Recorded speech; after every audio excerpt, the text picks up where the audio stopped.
তো আমি বলতেছিলাম যে আমরা খুশি না বেজা বিশ্ব নবীর উম্মত হওয়া, আমরা খুশি না বেজা? অবশ্যই খুশি।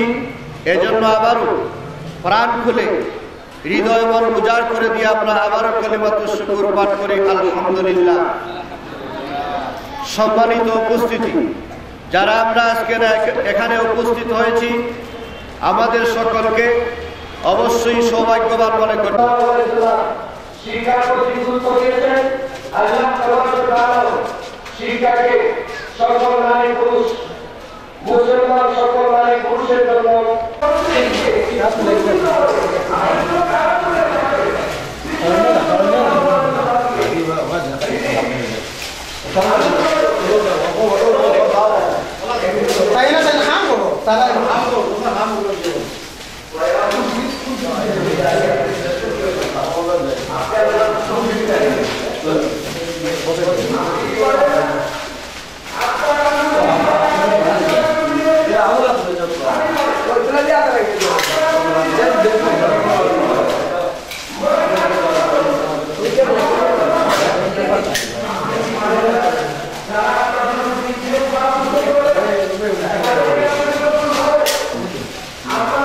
তোমাদের নারী এবং পুরুষ সকলের জন্য জ্ঞান অর্জন করা ফরজ করে দেওয়া হয়েছে।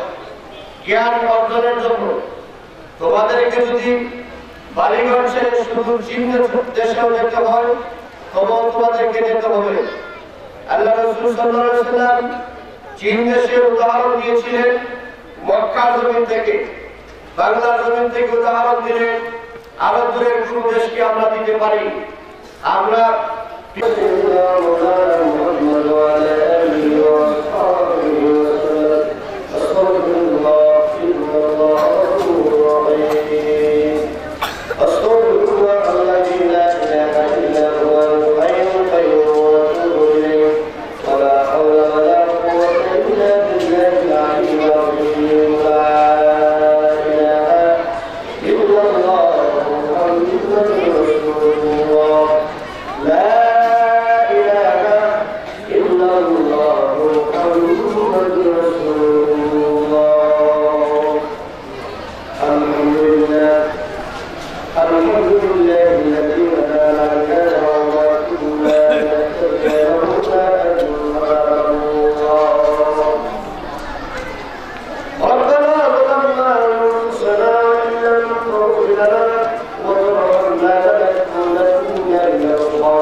আলোচনা করেছি এই দিন আর আলোচনার ভিতরে যত গুরুত্বপূর্ণ হয়েছে দিন তৈরি করে সব তুমি ক্ষমা করে দাও আল্লাহ।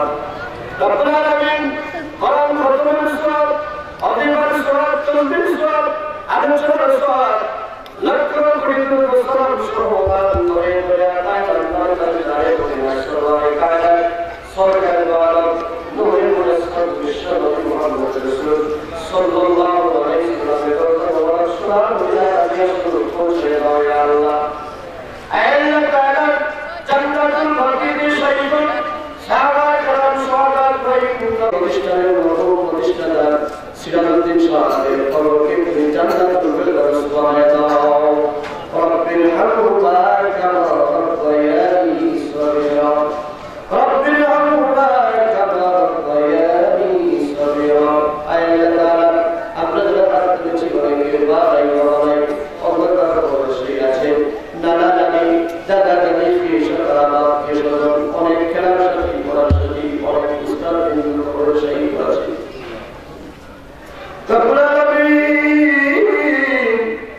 কে কোন অবস্থা আছেন সব তুমি জানো, আমরা কোন খবর করি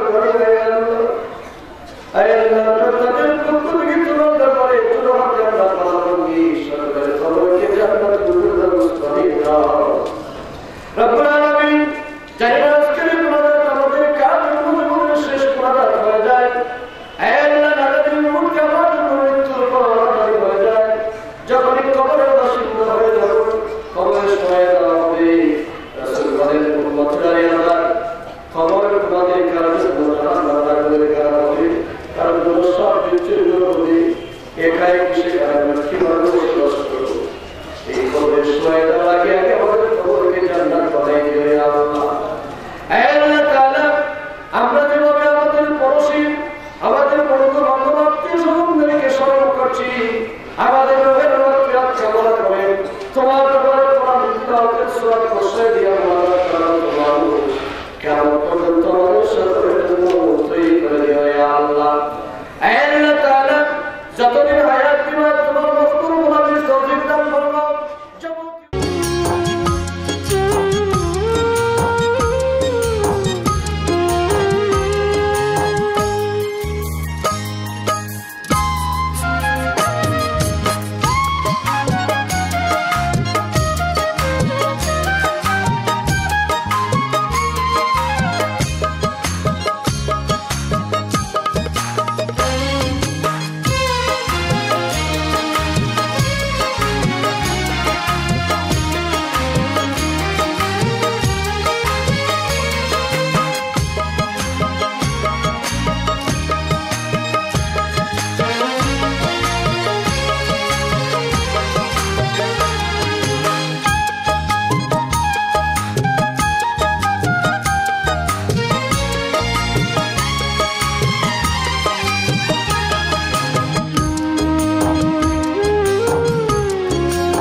জয় বাংলা বাংলার জয়, জয় বাংলা বাংলার জয়।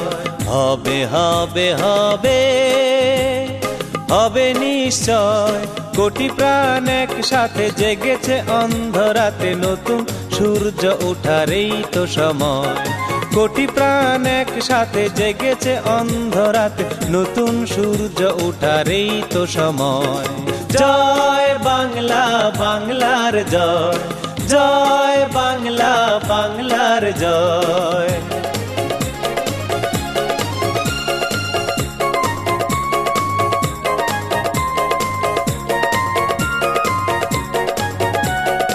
বাংলার প্রতি ঘর ভরে দিতে চাই মোরা অন্নে অন্নে, আমাদের রক্ত টগবগ জ্বলছে মুক্তির দীপ্ত তারুণ্যে।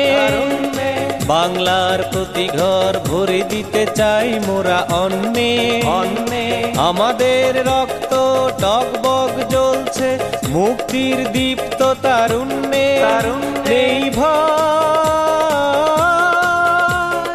ভয় হোক রক্তের প্রচ্ছদপট হয় হোক রক্তের প্রচ্ছদপট তবু করি না ভয় জয় বাংলা বাংলার জয় জয় বাংলা বাংলার জয়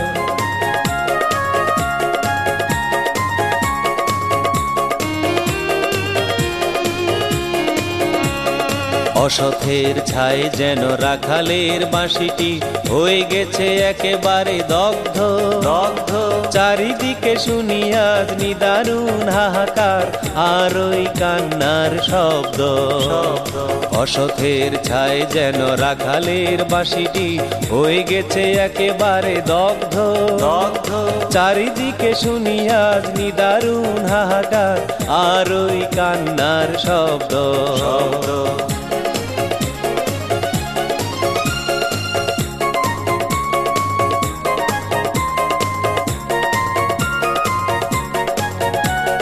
শাসনের নামে চলে শোষণের সুকঠিন যন্ত্র যন্ত্র বজ্রের হুঙ্কারে শৃঙ্খল ভাঙতে সংগ্রামী জনতায় তন্দ্র শাসনের নামে চলে শোষণের সুকঠিন যন্ত্র যন্ত্র বজ্রের হুঙ্কারে শৃঙ্খল ভাঙতে সংগ্রামী জনতায় তন্দ্র নাই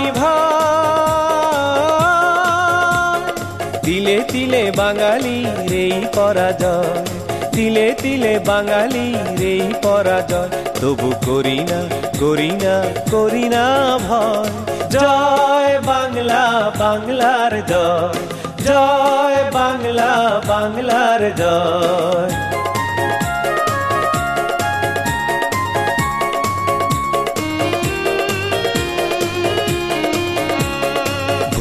আর বেকারের মিছিলটা যেন ওই দিন দিন শুধু বেড়ে যাচ্ছে যাচ্ছে জ্বলে পুড়ে জলে ভিজে অসহায় হয়ে আজ ফুটপাতে তারা ঠাঁই পাচ্ছে ভুখা আর বেকারের মিছিলটা যেন ওই দিন দিন শুধু বেড়ে যাচ্ছে যাচ্ছে জ্বলে পুড়ে জলে ভিজে অসহায় হয়ে আজ ফুটপাতে তারা ঠাঁই পাচ্ছে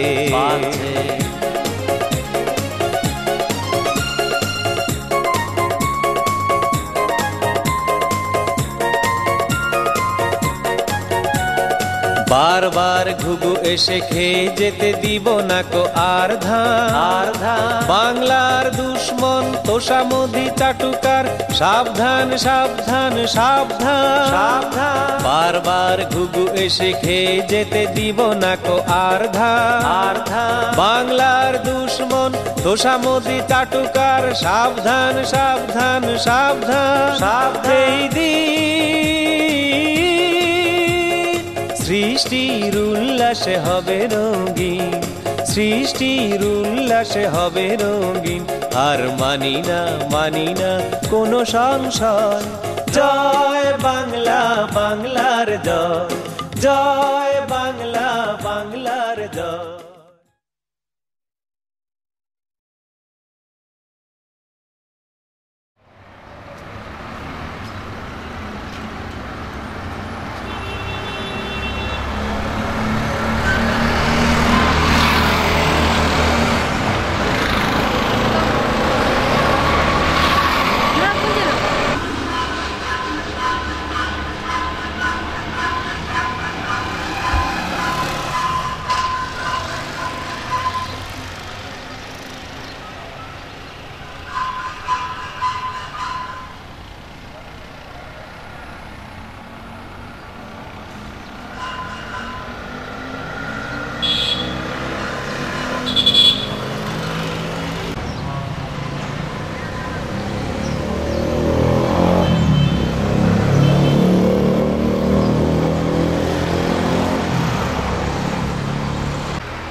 সুপ্রিয় দর্শক মণ্ডলী, এখন আমরা যে ভবনটি দেখতে পাচ্ছি সেটা হচ্ছে জামিয়া ইসলামিয়া বড়াইয়া শ্রীরামপুর মাদ্রাসা।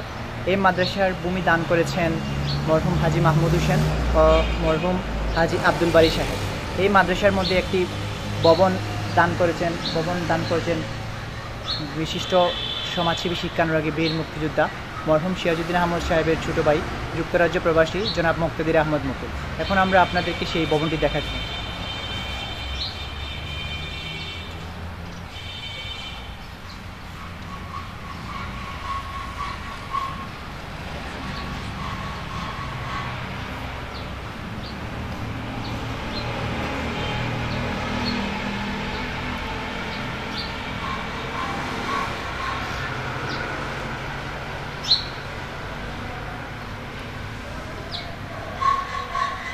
দর্শক মণ্ডলী, পাশাপাশি আপনাদেরকে আরও একটি তথ্য জানিয়ে দিতে চাই। এই বছর ওয়াজ মাহফিলে বীর মুক্তিযোদ্ধা মরহুম সিরাজউদ্দিন আহমদ সাহেবের ছোট ভাই জনাব মুক্তাদির আহমদ মুকুল ওয়াজ মাহফিলে এই মাদ্রাসার উন্নয়নের জন্য 1 লক্ষ টাকা প্রদান করেছে।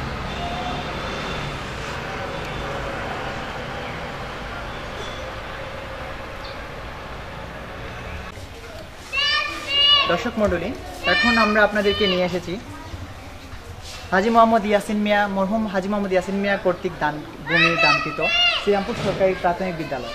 শ্রীরামপুর সরকারি প্রাথমিক বিদ্যালয়ের এই দৃশ্যটি আপনারা এক নজরে দেখে নিন। এটির ভূমি প্রদান করেছেন মরহুম হাজি মোহাম্মদ ইয়াসিন মিয়া সাহেব।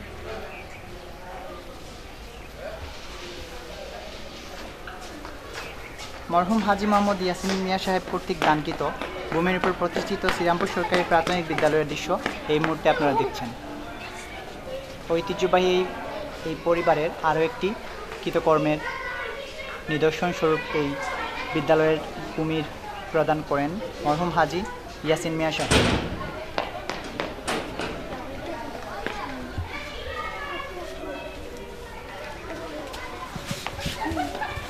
দৌড়াইলে সব জায়গাটা দেখা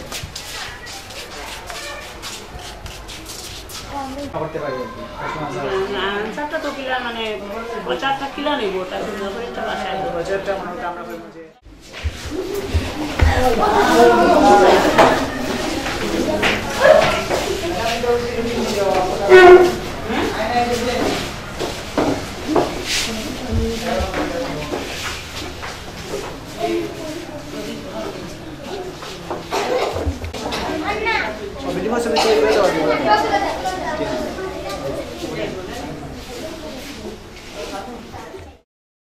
দর্শক মণ্ডলী, আমরা এখন দাঁড়িয়ে আছি ঐতিহ্যবাহী শ্রীরামপুর সরকারি প্রাথমিক বিদ্যালয়ের একটি কক্ষে।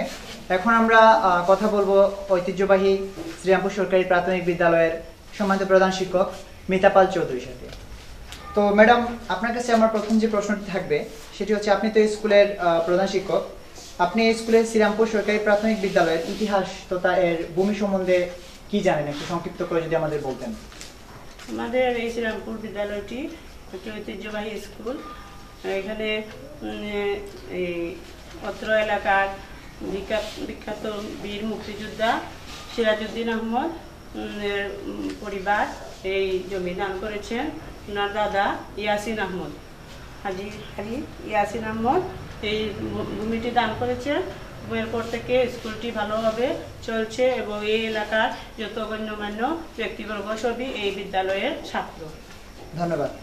তো ম্যাডাম, আপনার কাছে আমার দ্বিতীয় যে প্রশ্নটি থাকবে সেটি হচ্ছে যে, আমরা সবসময় জানি যে বীর মুক্তিযোদ্ধা সিরাজউদ্দিন আহমদ সাহেবের পরিবারের পক্ষ থেকে সবসময় এই এলাকায় মানে এই বিদ্যালয়টি পরিচালনার জন্য বিভিন্নভাবে সাহায্য সহযোগিতা করা হয়। তো এক্ষেত্রে আপনাদের মতামত কি? আপনারা বিগত বছরগুলোতে কিভাবে সাহায্য সহযোগিতা পেয়ে এসেছেন, এটা যদি আমাদেরকে একটু বলতেন। বীর মুক্তিযোদ্ধা সিরাজউদ্দিন আহমদের পরিবার অত্র বিদ্যালয়কে সবসময় সার্বিকভাবে সহযোগিতা করে আসছে। আমাদের ম্যানেজিং কমিটিতে দীর্ঘদিন ধরে গাব্বির আহমদ সাহেব সহসভাপতি পদে অধিষ্ঠিত ছিলেন এবং বর্তমান পর্যন্ত এই পরিবারের দাতা সদস্য হিসাবে কোনো একজন সদস্য এই কমিটিতে আছেন এবং সব অনুষ্ঠানগুলোতে ওনারা সার্বিক সহযোগিতা করে। ধন্যবাদ।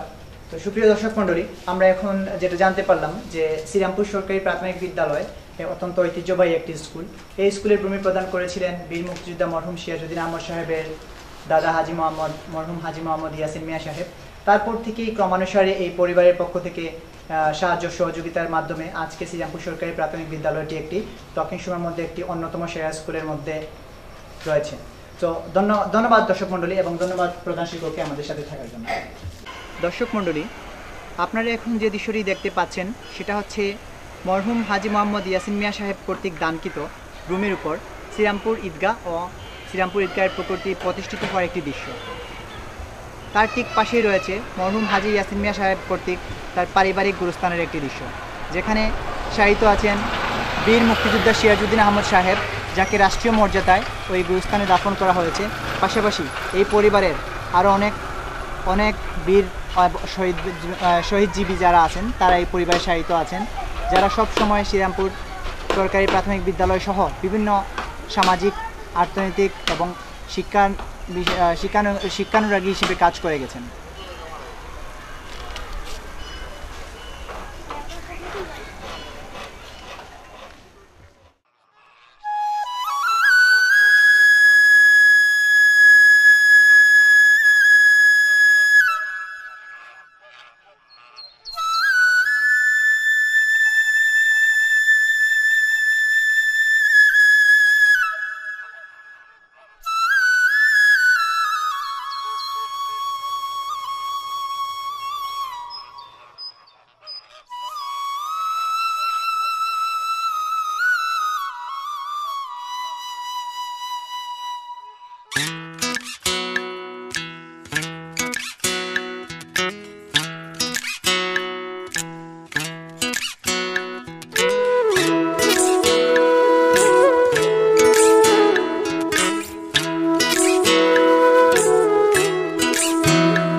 একটা কুর্কি গুদাইল এটা হইল গিয়া সিরাজভাইয়ের আগের পরিকল্পনা আছিল, তাই একটা ফিশারি দিয়ে হসলা। তো আপাতত এটা অসমাপ্ত আছিল। তাই মারা যাওয়ার পরে তার একটা প্ল্যান প্রোগ্রাম আছিল যে একটা ফিশারি করা এবং সেন্টারের ব্যবস্থা করা সামনে। তো প্রথম অবস্থায় আছিল দুইটাও ফিশারি, কিন্তু এখন তার যে পরিকল্পনা আছিল এখন বাইপাসে ই অর্ধেক নেওয়ায় ওখান দেওয়া যায় এটা অকেজ হয়ে গেছে, যার কারণে ওটা আমরা বরাট করিয়া ওখানে একটা সেন্টারের একটা ব্যবস্থা করিয়া এই পরিকল্পনা একটা টানু আছিল, ওটা আমরা বাস্তবায়ন করতাম চাই। আর এটা আমরা সবার তিন ভাই আছি, আমরা তিনো ভাইয়েরও আমরা একটা মত আছে, আর সবে একটা সম্মতি হয়েছে যেটা করতা পানি হাসপাতাল। নদী হায় হায় রে ও যে কে আমার নিয়ে যায় রে, যায় রে কোন চুলায় রে আমার মন ভুলায় রে, গ্রাম ছাড়া ওই রাঙা মাটির পথ আমার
www.radiomaria.com